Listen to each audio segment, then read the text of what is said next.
Good morning all of you. ये है 12th की क्लास जिसमें हम ज्योग्राफी के विषय देखेंगे, जिसकी विषय सूची ये है। इसी के माध्यम से हम सारे चैप्टर के टॉपिक्स को क्लियर करते चले जाएंगे। यदि आपको विषय सूची का फ़ोटो चाहिए हो तो आप ग्रुप में मैसेज करें, मैं वहाँ सेंड कर दूँगी। तो चलते हैं इस विषय सूची के अनुसार। खंड 1 जिसका टॉपिक है मानव भूगोल के मूल तत्व। खंड 1 में 5 इकाई है, टोटल 5 इकाई है, जिसमें मानव भूगोल के मूल तत्व को समझाया गया है 1 से 5 तक। सबसे पहले देखेंगे इकाई 1, मानव भूगोल का परिचय है, जिसमें परिभाषा, प्रकृति एवं विषय वस्तु, इन सारी बातों को विश्लेषण किया गया है।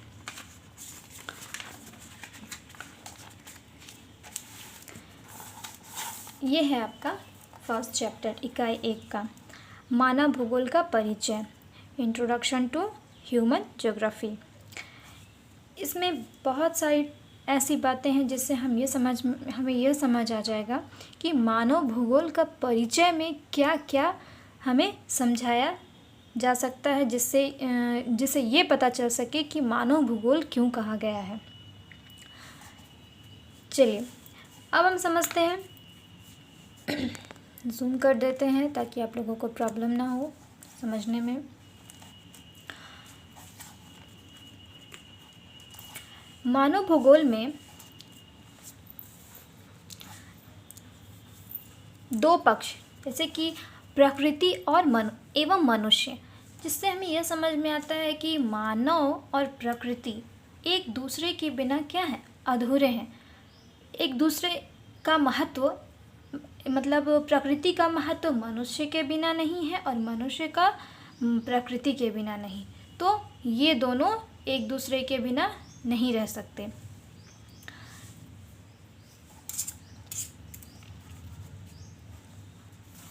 देखिए, प्रकृति या प्राकृतिक अथवा भौतिक, क्या कह रहा है? प्रकृति या प्राकृतिक अथवा भौतिक, ये सारी बातें एक ही है। वातावरण का अध्ययन भूगोल की जिस शाखा में किया जाता है उसे भौतिक भूगोल एवं मानव से संबंधित तथ्यों के अध्ययन करने वाले शाखा को मानव भूगोल। क्या क्या? भौतिक भूगोल किसका? प्राकृतिक अथवा भौतिक, इनका जो अध्ययन हुआ उसे भौतिक भूगोल। चलिए समझ में आया होगा। और जो मानव से संबंधित तथ्यों के अध्ययन करने वाले शाखा को, मतलब उनकी बातों को, मानव भूगोल। प्रकृति से जो है वो उसे भौतिक भूगोल, और मानव की बातों से है, मानव से संबंधित जो है उसे मानव भूगोल। ये 2 तरह के भूगोल मानव भूगोल कहा जाता है।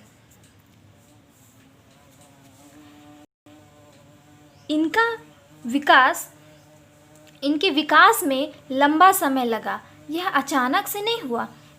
इन दोनों को समझने के लिए और इनके बारे में अब तक जो हमें पता चला है, यह सब कुछ होने में बहुत ही काफ़ी समय लगा। हम मानव भूगोल के उद्भव एवं विकास का विश्लेषण करेंगे। क्या करेंगे हम? मानव भूगोल के उद्भव एवं विकास का विश्लेषण। इसमें बोला गया है भौतिक भूगोल एवं मानव भूगोल, तो हम इसका नहीं बल्कि इसका करेंगे।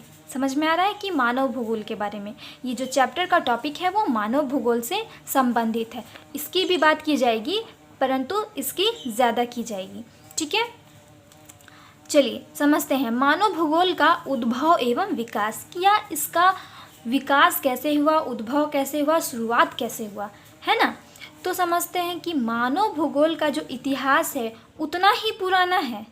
कितना ही पुराना है? जितना वह मतलब कि मानव के जन्म से लेके जब तक उनके दिमाग में इन सारी बातों के बारे में नहीं आया, तब से लेके उनका विकास हुआ। और ऐसा इसलिए कि मानव भूगोल में तो मनुष्यों के कार्यकलाप का ही अध्ययन होता है। तो ऐसा हम इसलिए कहेंगे क्योंकि इस अध्ययन में यानी मानव भूगोल के अध्ययन में हम मानव के क्रियाकलापों के बारे में पढ़ेंगे। और मानव सभ्यता भी तो मानवों की ऐसी ही गतिविधियों की कहानी है। यानी कि जो मानव सभ्यता है, सभ्यता एक हिस्ट्री वर्ड है जिसमें सभ्यता को ज़्यादातर इस्तेमाल किया जाता है और उसमें समझाया जाता है, पुरानी पुरानी बातों के बारे में बतलाई जाती है। तो उनकी गतिविधियों की कहानी है, हिस्ट्री है। इसके उद्भव एवं विकास को अनेक उपकालों में विभक्त किया जा सकता है। किसको? मानव भूगोल के उद्भव एवं विकास को कई उपकालों में विभक्त किया जा सकता है। 3 काल क्या है? कई काल। इसमें से पहला काल ये है प्राचीन काल। क्या है? प्राचीन काल। प्राचीन काल हम कह रहे हैं, इसका मतलब क्या होगा? इसका मतलब ये होगा कि जो 8वीं शताब्दी है, यानी जो हमारे ईसा मसीह के जन्म के पहले का जो समय था, उन्हें हम कहते हैं शताब्दी, यानी 8वीं शताब्दी। शताब्दी का मतलब हुआ ईसा के जन्म के पहले की जो समय को बतलाई जाती है, उसे हम शताब्दी कहते हैं। तो 8वीं शताब्दी ईसा पश्चात के पूर्व तक, यानी कि उसके पहले तक का कोई समय बताया गया है। देखिए, हिम युग में ही एशिया के कई भागों में मानव प्रकृति का विकास प्रारंभ हुआ था, यानी कि शुरुआत हुआ था। किसका? मानव संस्कृति के विकास का। हाल के वर्षों में जो खंबात की खाड़ी है, जिसे हम खंबात की खाड़ी कहते हैं, खाड़ी तो समझ ही रहे होंगे। तो वो खाड़ी जो कहाँ है, हमारे खंबात की खाड़ी आप अपने एटलस में देखेंगे या मैप में जाके समझेंगे कि खंबात की खाड़ी कहाँ है, आपको ये भी पता चल जाएगा। तो खंबात की खाड़ी में करीब 7500 साल पुराने नगर का अवशेष प्राप्त हुआ, यानी उसके अंश प्राप्त हुए। उनकी कुछ मतलब कितना साल? 7500 साल पुराने, यानी उसमें ईस्वी का अनुमान लगाया गया है। प्राचीन भारतीय धर्म जो है उसमें ग्रंथों एवं शास्त्रों में अति प्राचीन काल से ही मानव सभ्यता का बखान भरे पड़े हैं। यानी कि हम जानते हैं कि हिस्ट्री में सब कुछ क्या होता है, पुराने समय में हुई बातों को पढ़ते हैं, जिसे हम हिस्ट्री भी कहते हैं। तो इस ज्योग्राफी एक ऐसा सब्जेक्ट है जिसमें हम इकोनॉमिक, हिस्ट्री, पॉलिटी वगैरह वगैरह, मैथ्स, बहुत सारी ऐसे चीज़ों को हम डालते हैं, समझते हैं, पढ़ते हैं और उसे मतलब कि उसका विश्लेषण करते हैं। तो देखिए, मिस्र में ईसा से करीब 4000 वर्ष पूर्व, यानी कि देखिए क्या कहा गया है, ईसा से करीब, यानी कि हम कहते हैं मतलब काल के अनुसार से यह कहा गया है कि 4000 वर्ष पूर्व कृषि एवं सिंचाई के प्रमाण प्राप्त होते हैं। कहा जा रहा है कि मिस्र एक ऐसा जगह है जहाँ पे 400 वर्ष पूर्व कृषि एवं सिंचाई के प्रमाण प्राप्त होते हैं, यानी उसमें भी इसी की जैसे इसमें भी समय का विश्लेषण किया है और कहा है कि वहाँ पे कृषि और सिंचाई के प्रमाण प्राप्त होते हैं। ठीक है। भारत, चीन, मिस्र, यूनान एवं ग्रीक आदि की सभ्यता काफ़ी पुरानी है। चलिए कोई बात नहीं, पुरानी तो है, होगी। तो देखिए यहाँ कह रहे हैं क्या, वैज्ञानिकों के नाम दिए हैं जिनके बारे में थोड़ा शॉर्ट में पढ़ेंगे, क्योंकि ये इंटर की क्लास है, 12th की क्लास है, ना कि आपके ज्योग्राफी के ऑनर्स पेपर, ना ही पीजी पोस्ट ग्रेजुएट।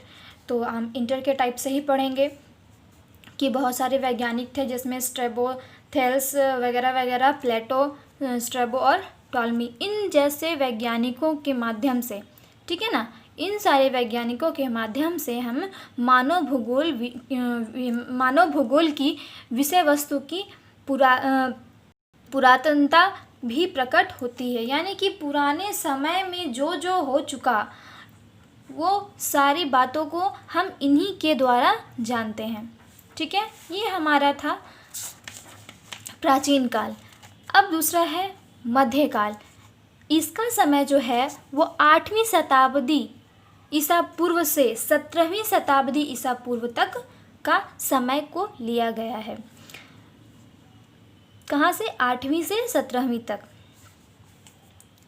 चलिए समझते हैं। 8वीं शताब्दी किसके बारे में? ये जो मध्यकालीन है ये आधुनिक मानव भूगोल से संबंधित जो बात है वो आधुनिक से पहले का समय के बारे में बताया है। तो यहाँ है 8वीं शताब्दी ईसा के इसके पहले से, उनके पहले के बारे में जो कुछ भी बताया गया है।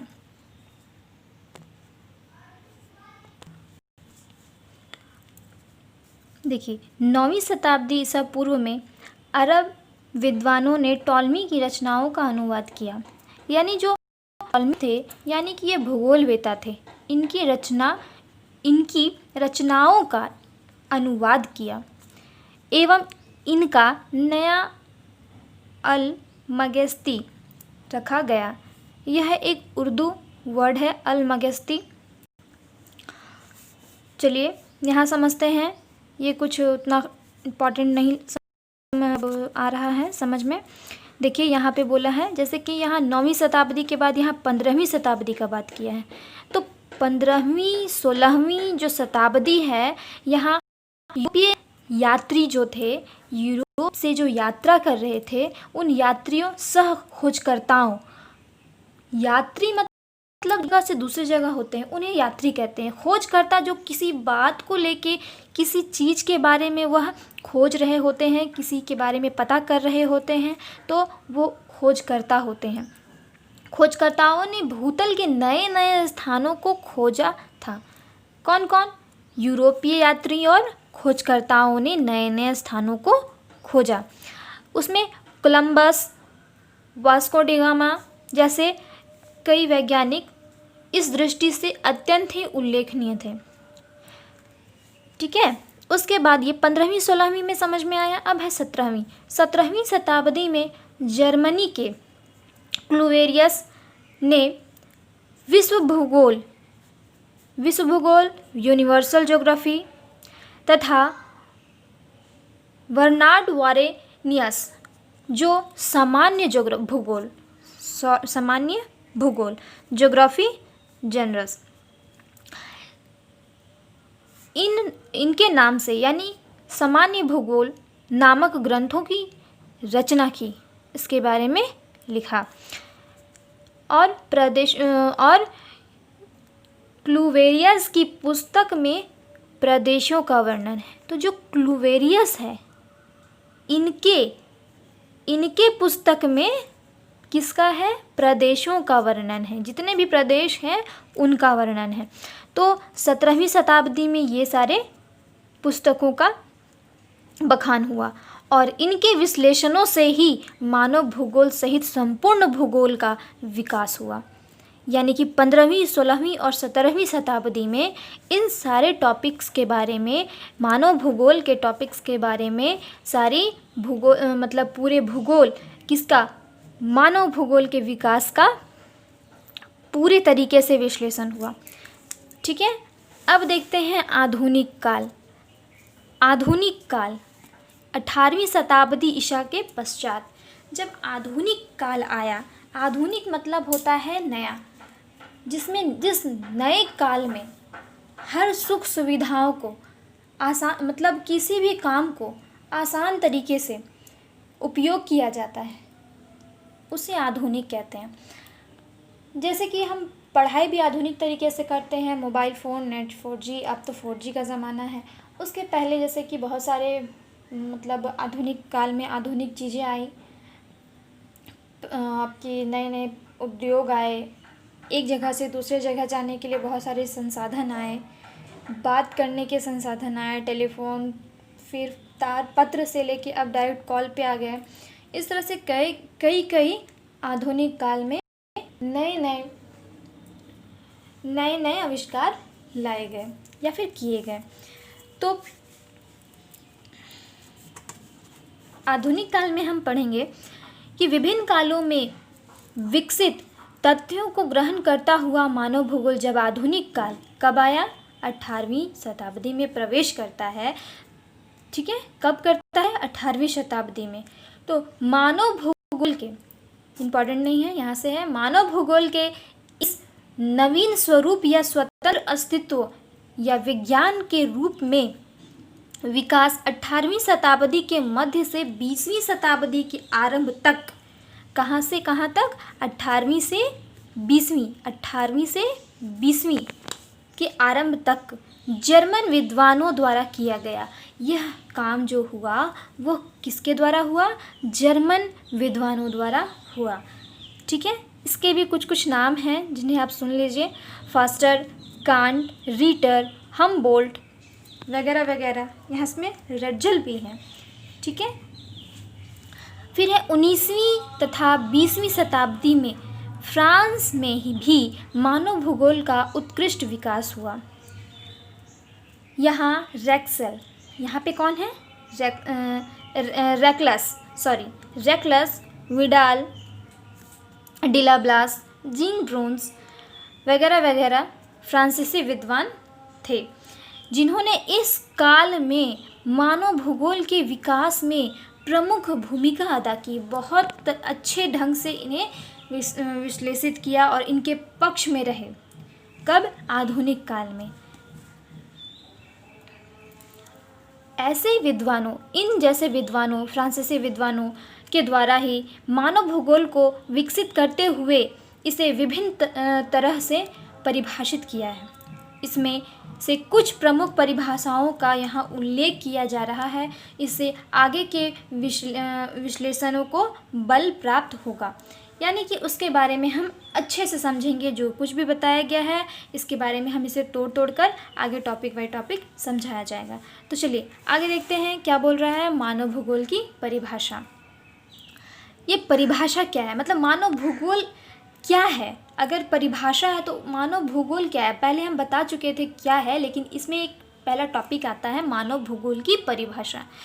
तो मानव भूगोल के आधुनिक स्वरूप से संबंधित तथ्यों का विश्लेषण अति प्राचीन काल से ही होता रहा है, बिल्कुल होता रहा है, परंतु एक स्वतंत्र विषय के रूप में इसका विकास स्वतंत्र यानी कि अच्छे तरीके से खुलकर जो किया गया वो 18वीं शताब्दी में जर्मनी में हुआ, जो कि हम यहाँ ऊपर में देखे थे। ठीक है, इस दृष्टि से फॉस्टर्स महोदय का नाम विशेष रूप से उल्लेखनीय है, यानी कि मानव भूगोल में सबसे उल्लेखनीय और विशेष रूप से किसी का नाम है तो वो है फॉस्टर्स महोदय। ठीक है, जो क्या थे, भूगोलवेता थे।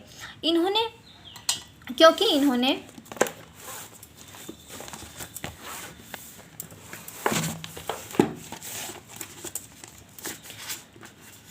क्या बोल रहा है, क्योंकि उन्होंने सर्वप्रथम प्रकृति एवं मनुष्य के घनिष्ठ संबंधों की चर्चा करते हुए अपने अध्ययन में किसको डाला, मनुष्य को पृथक स्थान प्रदान किया था। पृथक मतलब अलग, प्रकृति से अलग। ठीक है, अलग स्थान प्राप्त किया था। पूर्ववर्ती जर्मन भूगोलवेताओं के मानव पक्षीय, यानी कि मानव के पक्ष तरफ, पक्ष दो पक्ष कौन से, भौतिक और मानवीय, भौतिक भूगोल, मानवीय भूगोल, जिसमें हम मानवीय भूगोल के बारे में आज पढ़ रहे हैं। तो जो पृथक करके बनाया गया वो है मानवीय भूगोल, पृथक किया तो मानवीय, तो इसके बारे में बल दिया ज़्यादा। तो मानवीय पक्ष जो थे, जो इसके पक्ष में थे, मानव के पक्ष में थे, उन मानवीय पक्ष संकल्पनाओं तथा चार्चिल डार्विन ये थे, भूगोलवेता थे। उनकी सन 1959 में यानी 1859 में ईस्वी में प्रकाशित बहुत चर्चीय पुस्तक, बहुत ही चर्चा में रहा था पुस्तक, कब, 1859,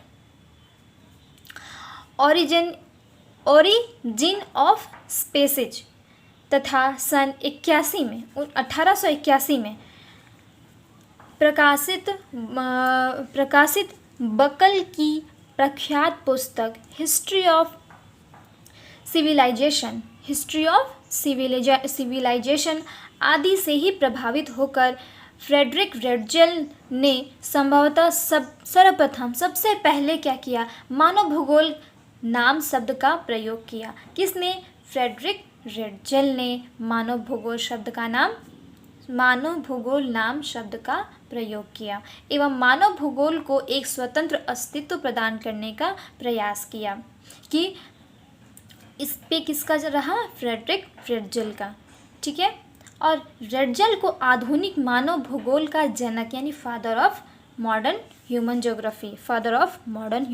ज्योग्राफी कहा जाता है। इस क्रम में 1882 ईस्वी में प्रकाशित उसकी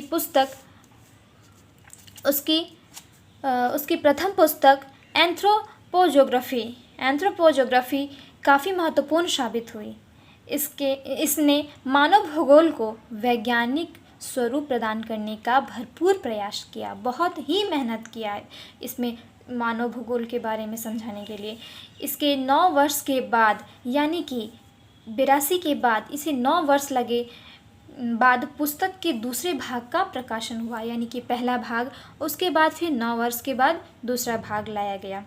इस ग्रंथ में रेडजेल ने मानव भूगोल को परिभाषित करते हुए कहा, मानव भूगोल मानव समाजों एवं धरातल के बीच संबंधों का संश्लेषण अध्ययन है। क्या है? संश्लेषित अध्ययन है, संबंधों का संश्लेषित अध्ययन है। यह बहुत बड़ी बात कही थी इन्होंने, अर्थात उन्होंने यह समझाना चाहा कि मानव भूगोल मानव समाज एवं धरातल का संश्लेषित रूप है। क्या है? एक संश्लेषित रूप है। ठीक है।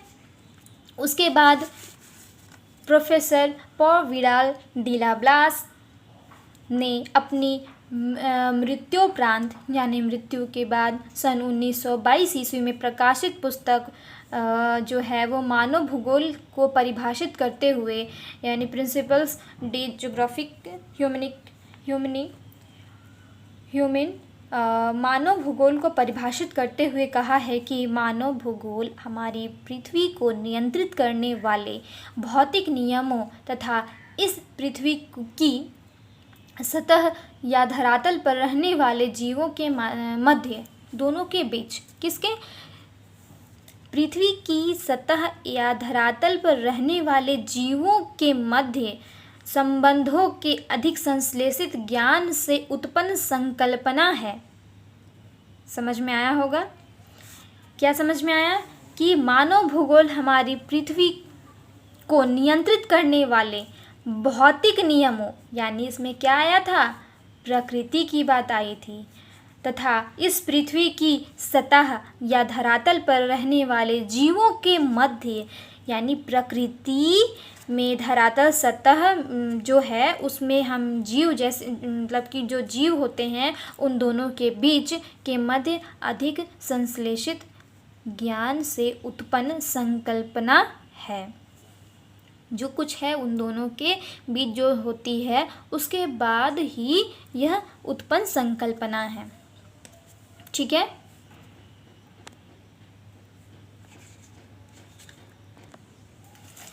नेक्स्ट टॉपिक पे जाते हैं। यहाँ है मानव भूगोल की प्रकृति। मानव भूगोल की प्रकृति, इसमें यह डायग्राम के अनुसार हम समझ सकते हैं क्या है और थ्योरी भी समझ सकते हैं। देखिए, मानव भूगोल पर्यावरण एवं मानवों के पारस्परिक संबंधों का संकलन है। मानव भूगोल पर्यावरण एवं मानवों से परस्पर जो अंतर संबंध है, दोनों के बिना कोई संबंध नहीं है। इन दोनों के बिना कोई संबंध अंतर संबंध मतलब कि दोनों के बिना संबंध नहीं है। मतलब इन दोनों का इतना वैल्यू है कि एक के बिना दूसरे का कोई वैल्यू नहीं बढ़ा सकता, क्योंकि प्रकृति के बिना तो मानव का मतलब जीवन है ही नहीं, और प्रकृति में अगर मानव नहीं है तो फिर प्रकृति सिर्फ प्रकृति ही है, उसे बखान करने वाला कोई नहीं। इसकी अंतःक्रियाओं के अध्ययन से ही मानव भूगोल की प्रकृति का निर्माण होता है, या हम योग कह सकते हैं कि वातावरण के साथ मानवीय अंतःक्रियाओं के द्वारा ही किसके साथ बोल रहा है, वातावरण यानी प्रकृति के साथ मानवीय अंतःक्रियाओं के द्वारा ही मानव भूगोल के स्वरूप का निर्माण होता है। किसका होता है, मानव भूगोल के स्वरूप का निर्माण होता है। यानी कि ये जो मानव भूगोल के बारे में जो बहुत ही आकलन कर रहा है वह भी अधूरा है बिना वातावरण के। ठीक है, वातावरण का अर्थ में ये जो डायग्राम बना है इसमें देखिए मनुष्य यहाँ है, मनुष्य है, जैविक है, घटक है, अजैविक है, जैविक है, फिर दोनों संयुक्त है, और इसका नाम क्या है, पर्यावरण, इन्वायरमेंटल, वातावरण। समझ में आ रहा होगा आप लोगों को कि मनुष्य है, लेकिन लास्ट में आखिर क्या बन रहा है, पर्यावरण यानी वातावरण। ठीक है, तो वातावरण का अर्थ मनुष्य कैसे हो रहा है, चतुर्दिक है। यहाँ पे देखिए जैविक, अजैविक, मनुष्य 4 भागों में, दिशाओं में बांटा। ठीक है, घटक, जैविक, अजैविक, घटक। ठीक है, फिर संयुक्त रूप से नाम दिया, फिर है पर्यावरण, वातावरण, इन्वायरमेंटल। ठीक है, आगे समझते हैं। पर्यावरण या वातावरण, इन्वायरमेंटल, मनुष्य के चतुर्दिक के सारे ही जैविक एवं अजैविक पदार्थों या घटकों के लिए संयुक्त रूप से दिया गया एक नाम है। क्या है, एक नाम है। किसमें है ये, 1.2 में, जो आपको हम पीछे दिखा चुके हैं। जबकि ऐसे प्रकृति घटक के अपने अलग अलग नाम भी हैं,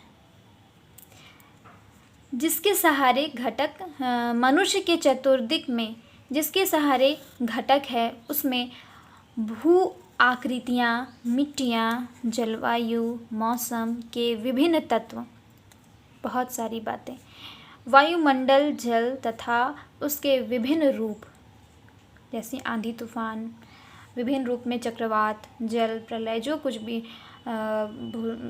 प्राकृतिक आपदाएं होती हैं, वो प्राकृतिक वनस्पतियाँ एवं अनेकानेक प्रकार के अलग अलग प्रकार के जीव जंतु आदि प्रमुख हैं।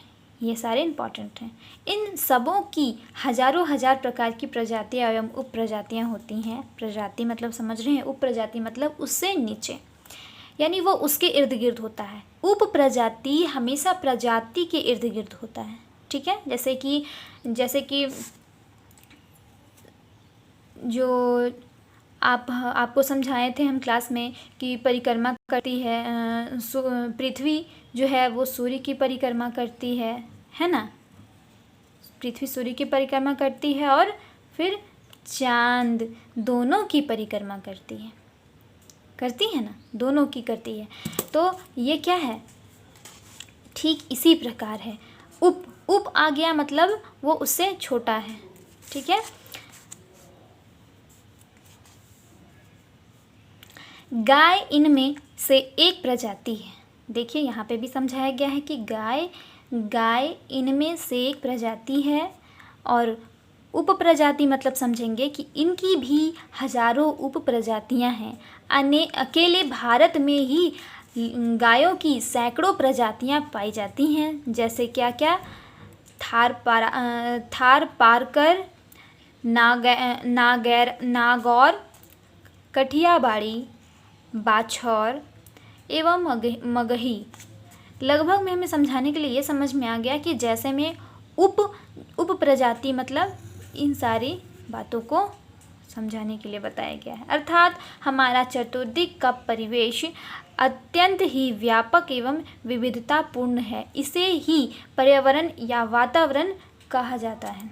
समझ में आ रहा होगा, जो हम 1.2 में समझ चुके हैं।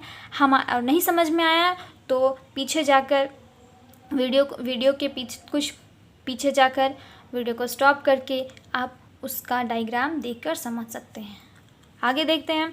हमारे वातावरण में जितनी भी चीज़ें हैं, जो कुछ भी है, उन्हें स्पष्ट 2 वर्गों में रखा जाता है। कितने? 2 वर्गों में। एक वर्ग उनका है जिनका निर्माण प्रकृति ने स्वयं किया। क्या किया?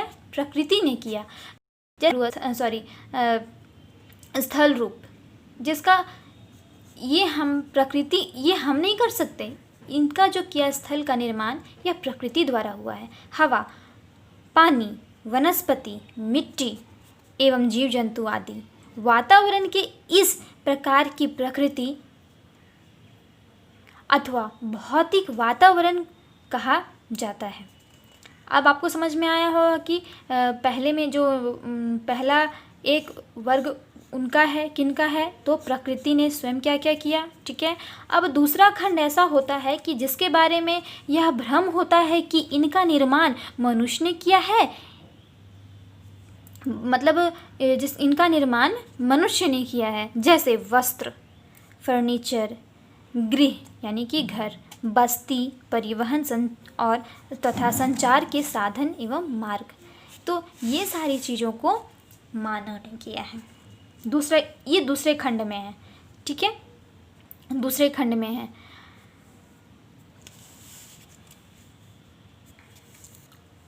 प्रकृति से लिए गए वस्तु का रूपांतरण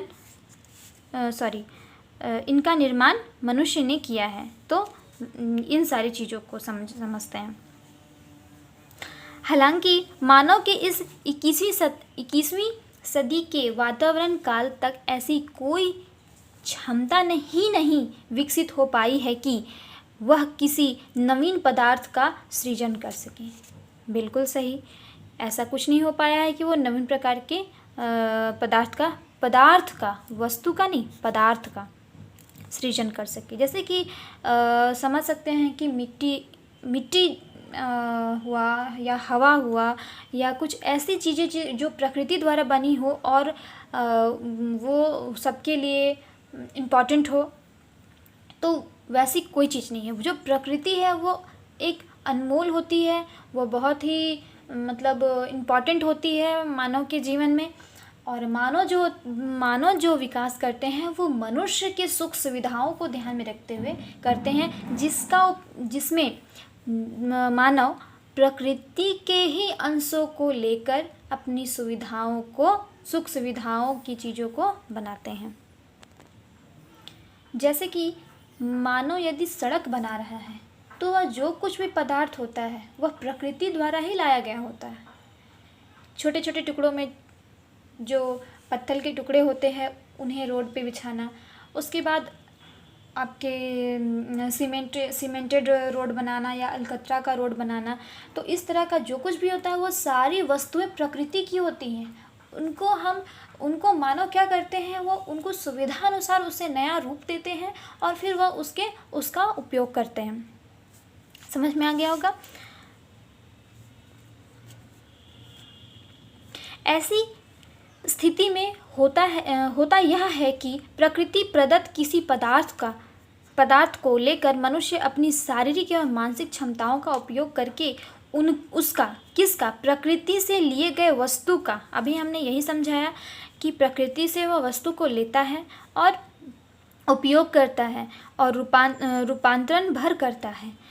रूप परिवर्तन के इस क्रम में उस पदार्थ का रूप एवं गुण दोनों ही बदल जाते हैं। जैसे मनुष्य प्रकृति से लकड़ी को लेकर, इम्पॉर्टेंट बात है, इसको समझिएगा कि मनुष्य क्या करते हैं, प्रकृति से लकड़ी को लेकर अपना श्रम एवं बुद्धि लगाकर, जो भी उनकी श्रमिक सोच और क्षमता है, उनकी बुद्धि है, उनका इस्तेमाल करते हैं, उससे तरह तरह की सामग्रियों का निर्माण करते हैं। टेबल, कुर्सी, बिस्तर, जो कुछ भी होता है लकड़ियों का वो बनाते हैं, चौखट बनाते हैं, दरवाजे बनाते हैं, फर्नीचर के ऑल टोटल सामान बनाते हैं। ठीक है, निर्माण करते हैं। इनमें से प्रत्येक सामग्री का रूप अलग अलग प्रकार का होता है। रूप के अनुसार ही इनका गुण और उपयोग भी बदल जाता है एक ही पेड़ की लकड़ी से कुर्सी, टेबल, बेंच एवं किवाड़ मतलब समझते होंगे तो बढ़िया है। जहाँ तक हमको पता है ये दरवाजे की बात कर रहा है। तो आदि सब बनते हैं। इन सबों के रूप, गुण एवं उपयोग आदि सब अलग अलग प्रकार के होते हैं। बिल्कुल होते हैं, गुण और सब कुछ अलग अलग प्रकार के हैं। अब हम समझते हैं क्या टॉपिक में है नियतिवाद। नियतिवाद को हम निश्चयवाद भी कहते हैं। क्या कहते हैं? निश्चयवाद, जिसके बारे में हम अभी डिटेल में समझाएंगे क्या होता है नियतिवाद, निश्चयवाद। ठीक है, तो देखिए यहाँ समझते हैं। मनुष्य प्रकृति अथवा प्राकृतिक वातावरण का दास है। दास तो समझ में आ रहा होगा क्या बोला गया है। दास मतलब प्रकृति के अधीन है, यानी उसके बिना उसका कोई काम नहीं चलता, कोई दाना पानी नहीं चलता, उसके बिना उसका जीवनहीन है, वो जीवन नहीं है। मनुष्य का प्रकृति के बिना कोई जीवन नहीं है, जरा सा भी, कुछ क्षण के लिए भी जीवन नहीं है। क्योंकि हवा यदि ना हो तो हमारे नाक द्वारा जो हम सांस लेकर अपने अंदर को डालते और छोड़ते हैं, वो यदि ना हो तो मानव का जैसे ही सांस लेना बंद होगा, मानव की जान चली जाएगी, मानव का जीवन असंभव है। इसलिए वातावरण का दास कहा गया है।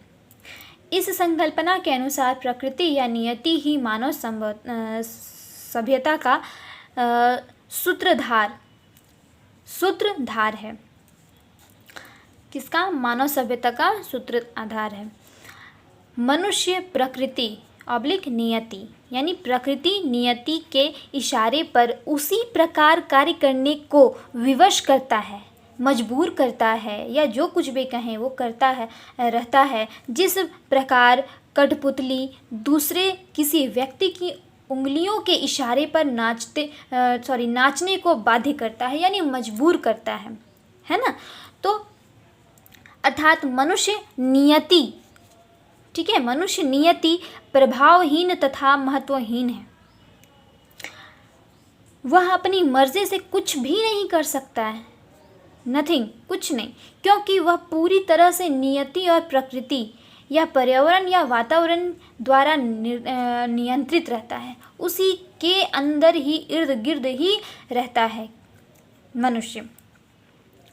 इसलिए इसे नियतिवाद भी, या प्रकृतिवाद, या वातावरणवाद, अथवा पर्यावरणवाद, या पर्यावरण नियतिवाद, जिसे हम निश्चयवाद भी कहते हैं, आदि कहा जाता है। समझ में आया होगा नियतिवाद या निश्चयवाद क्या है, प्रकृतिवाद, सब कुछ क्या है, एक है। तो इसमें ज़्यादातर यह समझाया गया है कि भौतिक पर्यावरण के बारे में समझाया गया है। ठीक है, तो मतलब इम्पॉर्टेंट नियतिवाद में हमें प्रकृति को ज़्यादा महत्व देने वाली बातों को रखा गया है। देखिए 19वीं शताब्दी के समापन तक, कब से? प्रारंभिक काल से लगभग 19वीं शताब्दी के प्रारंभ तक प्रकृति एवं मनुष्यों के संबंधों के बारे में यही अवधारणा मानी थी। क्या अवधारणा मानी थी? कि नियतिवादियों के अनुसार, जो नियतिवादियों मतलब जो निश्चयवाद जैसी बातों को मानते थे, इन सारी बातों को मानते थे, उनके अनुसार मनुष्य की शारीरिक बनावट, ठीक है, उनका कहना भी सही है कि नियतिवाद लोगों का कहना था कि मनुष्य की जो शारीरिक बनावट है, त्वचा के रंग हैं, नाक नक्शा, बाल विन्यास, शरीर की लंबाई, मांसपेशियों के विकास आदि से लेकर मानवों की तमाम प्रकार की आर्थिक, सामाजिक एवं सांस्कृतिक क्रियाकलापों पर वातावरण का गहरा नियंत्रण पाया जाता है। इसका क्या है? बिल्कुल सही बात है। क्या हम अपने अनुसार से, क्या मानव अपने अनुसार से किसी का ये मतलब बचपन में ही उसके नाक नक्शे की कर सकता था, अपने तरीके से बना सकता था? नहीं। लेकिन जब आधुनिक युग आया तो प्लास्टिक सर्जरी के अनुसार से बहुत सारी चीज़ों को बदला जाने लगा। तो वो आधुनिक युग की बात है, लेकिन प्रकृति के बिना वो नहीं है, उसी में हेरफेर है। जैसे कि यदि कोई मानव का कहीं कोई जगह जल गया हो या कहीं वो अपने नाक नक्शे को पसंद ना कर रहा हो, उसके पास काफ़ी पैसे हैं, तो वो प्लास्टिक सर्जरी के द्वारा अपने नाक नक्शों को बदल सकता है, अपने स्किन के कलर्स को बदल सकता है, अपने चेहरे को बदल सकता है। तो इस तरह का डेवलपमेंट बाद में आया, वो अलग बात है। लेकिन वह सुधार हुआ किसमें? वो प्रकृति द्वारा बनाए गए मानव में ही वह सुधार लाया गया। यह भी बात बिल्कुल सत्य है। तो 1.3 में यह समझाया गया है कि मनुष्य प्रकृति का दास। कैसे समझा, यहाँ देखते हैं हम कैसे समझते हैं इसको। देखते हैं, जूम कर देते हैं हम, देख लीजिए। इसमें कहा गया है प्रकृति द्वारा निर्धारित। तो देखिए, अन्य तमाम क्रियाकलाप, जितने भी क्रियाकलाप हैं, तमाम सामाजिक, आर्थिक, सांस्कृतिक गतिविधियां, जो कुछ भी हैं, मांसपेशियां के विकास, जो कुछ भी मांसपेशियों में विकास होते हैं वो प्रकृति द्वारा निर्धारित होते हैं। शरीर की लंबाई भी प्रकृति द्वारा निर्धारित होती है, बाल विन्यास भी प्रकृति द्वारा निर्धारित होती है, और नाक नक्शा का भी जो होता है वो भी प्रकृति द्वारा होता है। त्वचा का रंग, शारीरिक बनावट, इन सारी चीज़ों को हम अगर बात करते हैं तो यह भी प्रकृति के द्वारा ही निर्धारित है, क्योंकि इनके प्रकृति के द्वारा निर्धारित नहीं होता। तो ये सारी बातों को आप अपने आप समझ सकते हैं कि प्रकृति के द्वारा यह बात सत्य है या नहीं। बिल्कुल सत्य है। चलिए अब हम समझते हैं।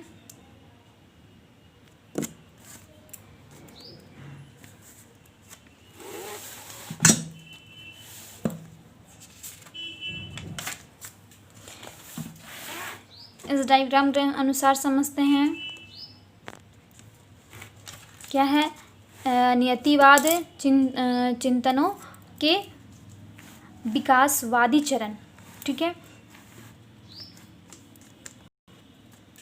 देखिए कैसे कैसे विकास हुआ नियतिवाद का। सबसे पहले तो नियतिवाद ही आए, उनके बारे में जो कुछ भी चिंतन विकास हुआ वो सारे बातों को डायग्राम के अनुसार से समझाया गया है। यहाँ पे देखिए, प्राचीन नदी घाटी सभ्यताओं में नियतिवाद वर्णन। समझ में आ रहा होगा आप लोगों को, थोड़ा बहुत भी जूम कर दिए हैं, आप लोग ध्यान से देख लीजिए। तो यहाँ पे ये बात है कि 1 2 3 4 5 एंड 6, तो इन सारे चरणों में समझाया जा सकता है। तो देखिए, नियतिवाद चिंतन का प्रस्फुटन यानी बात आई, ये बातें दिल से निकली, प्रस्फुटित हुई। ठीक है, फिर 8वीं से 13वीं शताब्दी तक हुई। तो ये देखिए, ऊपर में देखिए चिंतन, इसके बारे में यहाँ आपको समझ में आएगा कि प्राचीन यूनान व रोमन में, कहाँ हुआ? रोम में। 8वीं, यहाँ पे देखिएगा, यहाँ बोला है 8वीं से 13वीं सदी। तो 8वीं से 13वीं सदी कहाँ है? अरब, उसमें क्या हुआ? अरब भौगोलिक चिंतन में नियतिवाद उल्लेखनीय। ठीक है, उसके बाद देखिए सन 1855 में जो लिपले के पश्चात, लिपले एक व्यक्ति थे, उसके पश्चात क्या हुआ? कौन से? हाँ, ये इस नंबर पे, फ्रांसीसी भूगोलवेताओं द्वारा नियतिवाद का समर्थन, उसमें एग्री हो गए सारे, समर्थन दिए। फिर लास्ट टॉपिक है आपका 19वीं सदी के उत्तरार्ध, 19वीं सदी के उत्तरार्ध पहले तक ब्रिटिश एवं अमेरिकी भूगोलवेताओं द्वारा भी नियतिवाद का वकालत, हाँ में हाँ मिलाना। ठीक है, अब तो समझ में आ रहा होगा। तो ये सारी बातें है आपके नियतिवाद में। अब दूसरा है संभववाद। नियतिवाद में आपको समझ में आ गया होगा। अब आ रहा है संभववाद। दोनों में क्या बात विचार हुआ है ये समझते हैं। संभववाद में देखिए, संभववाद में है कि 20वीं शताब्दी कब हुए ये संभववाद? 20वीं शताब्दी में 1900 से 1920 की बात की गई है। ठीक है, इसमें भौतिक भूगोल में प्रशिक्षित जर्मन अमेरिकी भूगोलवेताओं द्वारा प्रतिपादित निश्चयवाद की संकल्पना अपने प्रसार एवं कट्टरता के चरमोत्कर्ष पर थी, बहुत ही मतलब अपने चरण तक पहुंच चुकी थी। जो हम अभी नियतिवाद के बारे में पढ़े वो बहुत आगे आ चुका था। ठीक उसी समय क्या हुआ कि इतिहास में प्रशिक्षित फ्रांस के भूगोलवेताओं ने, कहाँ थे वो?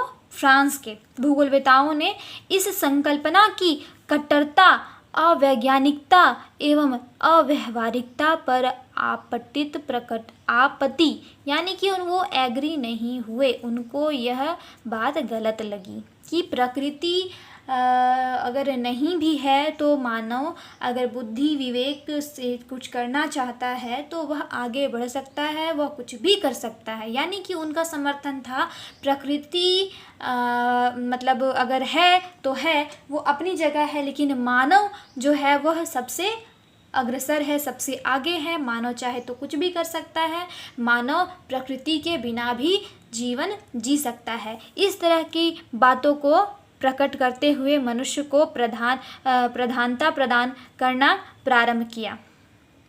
ठीक है, आप समझ ही रहे होंगे कि नियतिवाद में क्या बात थी और संभववाद में क्या बात थी। तो संभववाद में इस तरह की बातें थी कि उनको नकारते हुए, मतलब नियतिवाद को नकारते हुए संभववाद में फ्रांस के भूगोलवेता जो थे वह कट्टरता से बहुत ही मतलब हर बात पे आपत्तिजनक करते हुए इस बात को मानने से इनकार कर दिया। और उन्होंने कहा कि नियतिवादियों द्वारा प्रकृति परिवेश की सार्वभौम सत्ता की मान्यता एवं यूरोपवासियों द्वारा पश्चिमी यूरोप, उत्तरी अमेरिका, दक्षिणी यूरोप, पूर्वी ऑस्ट्रेलिया, न्यूजीलैंड तथा जापानियों द्वारा अतिशय वैज्ञानिक विकास ऐसी आपत्तियों के आधार स्तंभ थे। ठीक है, इस तरह की बातों को हर क्षेत्रों से लाया गया। और जापानियों ने तो एक सदी का विकास मात्र एक दशक में कर लिया। एक सदी का विकास एक दशक में कर लिया। इसी कारण उससे उनके लिए सेंट्री इन डिकेडी की कहावत पड़ी। मनुष्य इसमें क्या है, नियतिवाद की यह स्थापना की। नियतिवाद में क्या बात थी कि मनुष्य जो है वह प्रकृति का दास होता है, जो कि हम नियतिवाद वाले टॉपिक में बताए थे। यह कुमारी सैंपल का यह कथन की, कुमारी सैंपल जो थी उनका यह कहना था कि मनुष्य मोम का पुतला होता है। क्या होता है? मोम का पुतला, जिसकी आकृति का निर्धारण एवं विकास प्रकृति के द्वारा होता है। बिल्कुल सही बोल रहे हैं कि प्रकृति के द्वारा होता है। इसको नकारते हुए फ्रांस के भूगोलवेता ने यह कहना प्रारंभ किया कि मनुष्य प्रकृति द्वारा नियंत्रित नहीं है। मनुष्य प्रकृति द्वारा नियंत्रित नहीं है। इस पीछे वाले बात को नकारते हुए फ्रांस के भूगोलवेता ने कह दिया कि मनुष्य प्रकृति द्वारा नियंत्रित नहीं है। यह बहुत बड़ी बात थी। फिर देखिए यहाँ पे कह रहा है कि संभववादी मतलब नियंत्रित नहीं है। ठीक है, प्रकृति का मानवीय कार्यकलापों पर कुछ प्रभाव तो अवश्य पड़ता है, लेकिन मनुष्य भी अपनी अवस्थाओं एवं क्षमताओं के आधार पर वातावरण में अपेक्षित संशोधन निश्चित ही करता है। मतलब कम ही करता है, कोई निश्चित रहता है वही करता है। प्रकृति द्वारा मनुष्य के लिए अनेकानेक संभावनाएं विकसित की जाती हैं, एक से अधिक, जिनके चयन के लिए मनुष्य स्वच्छंद रहता है। ठीक है, अपनी पसंदानुसार वह उनमें से कुछ का उपयोग करता है, बाकी को छोड़ देता है ना? बिल्कुल करता है। क्या करता है? मनुष्य प्रकृति के उन सारी वस्तुओं को उपयोग में लाने, धीरे धीरे तो अब सारे वस्तुओं को उपयोग में लाया जा रहा है, अभ्रक, पेट्रोल, सारे कुछ को। तो इन सारी चीज़ों में जो उनको इम्पॉर्टेंट लगता है मनुष्य को, वो सारी चीज़ों को लेता है, और जो है इम्पॉर्टेंट नहीं लगती है उसे वह छोड़ देता है। ठीक है, यही संभववादी चिंतन ही आधारशील है। जो संभववादी चिंतन ही आधारशिला है, संभववादी के बारे में बात कर रहा है। अर्थात मनुष्य प्रकृति द्वारा उत्पन्न विभिन्न प्रकार की विहीनों एवं चुनौतियों को अपनी शारीरिक एवं मानसिक क्षमताओं द्वारा विकसित अनेकानेक तकनीकों के सहारे विभिन्न संभावनाओं को अपनी संभावनाओं यानी में बदल देता है, पॉजिटिविटीज़ में मतलब में बदल देता है, सही है ऐसा कह देता है। इसलिए इसे संभववाद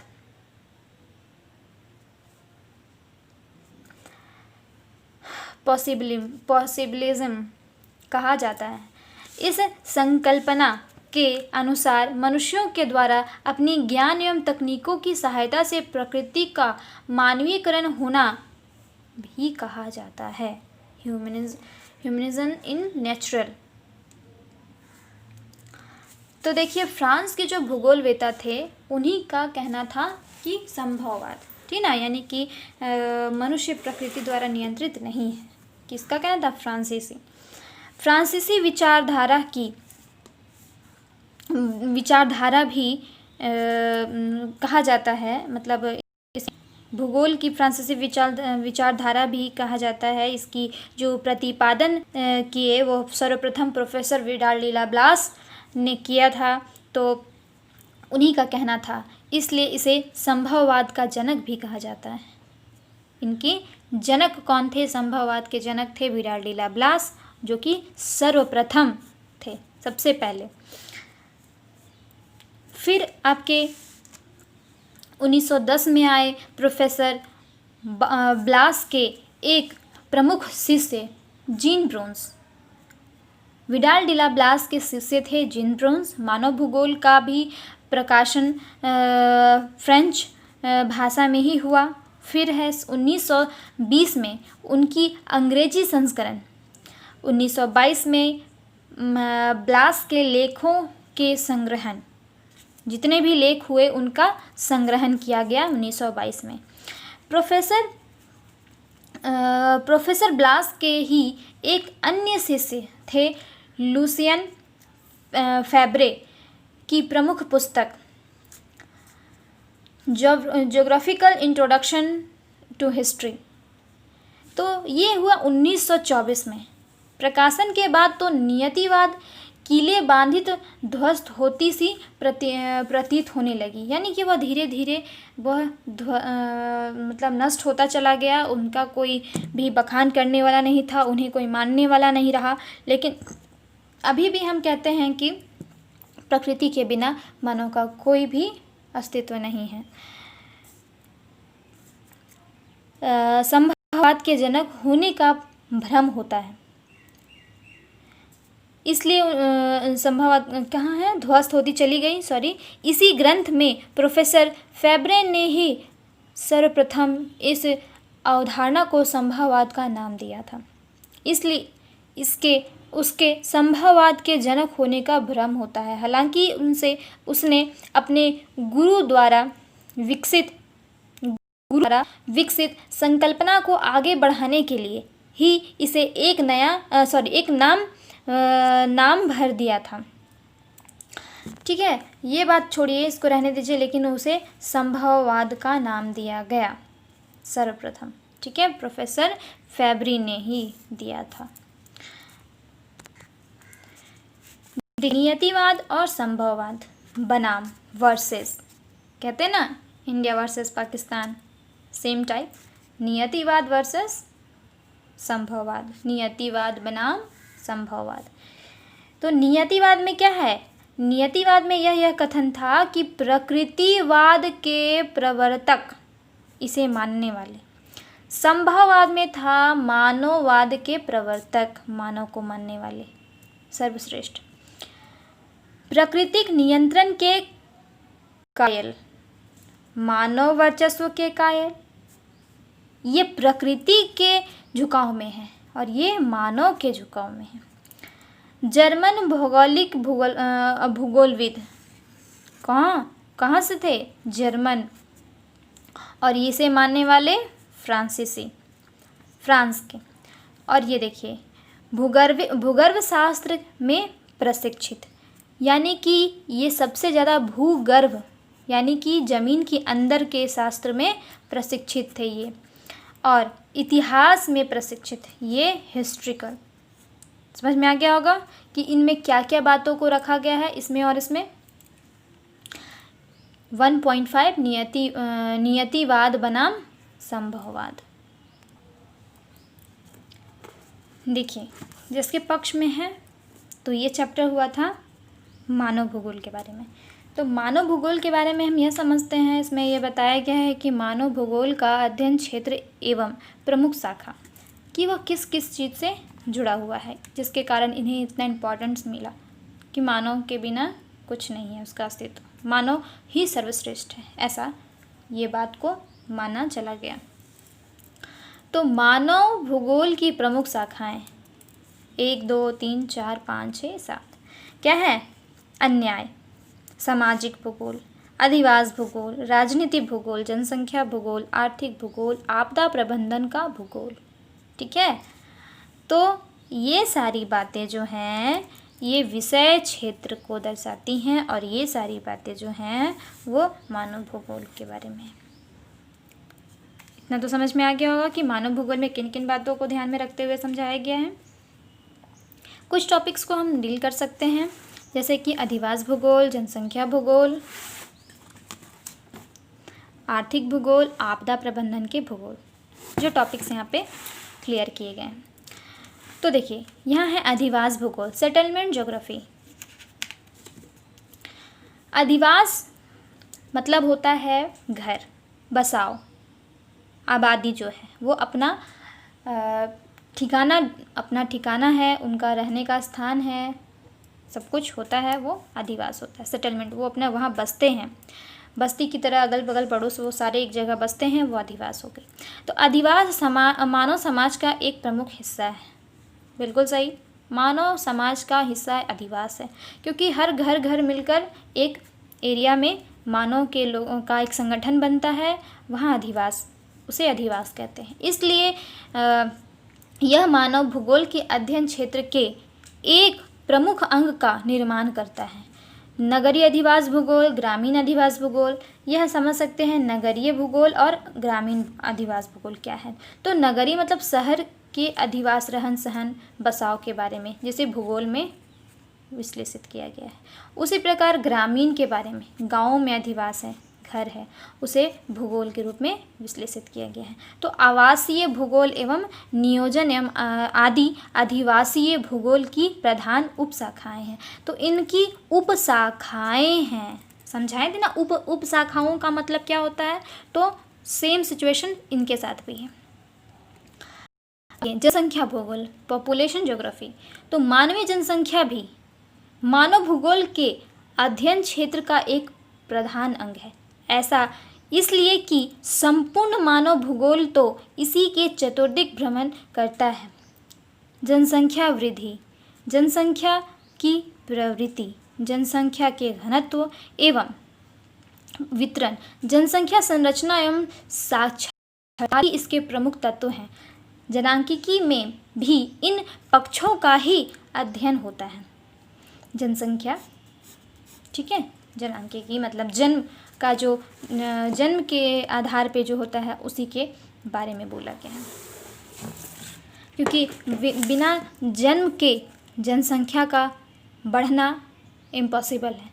क्योंकि जनांकिकी यानी छोटे शिशुओं का जो जन्म होता है उसके बाद ही जनसंख्या में वृद्धि होती है, और नहीं होने से जनसंख्या में कमी होती है। अब देखिए आर्थिक भूगोल, इकोनॉमिक ज्योग्राफी। मानव भूगोल की इस शाखा में मनुष्यों की आर्थिक क्रियाकलापों का अध्ययन होता है। जो भी वो आर्थिक रूप से कमाते हैं, खाते हैं, रहते हैं और घर में जिन अपनी आवश्यकताओं की पूर्ति करते हैं, उसमें आर्थिक भूगोल को समझाया गया।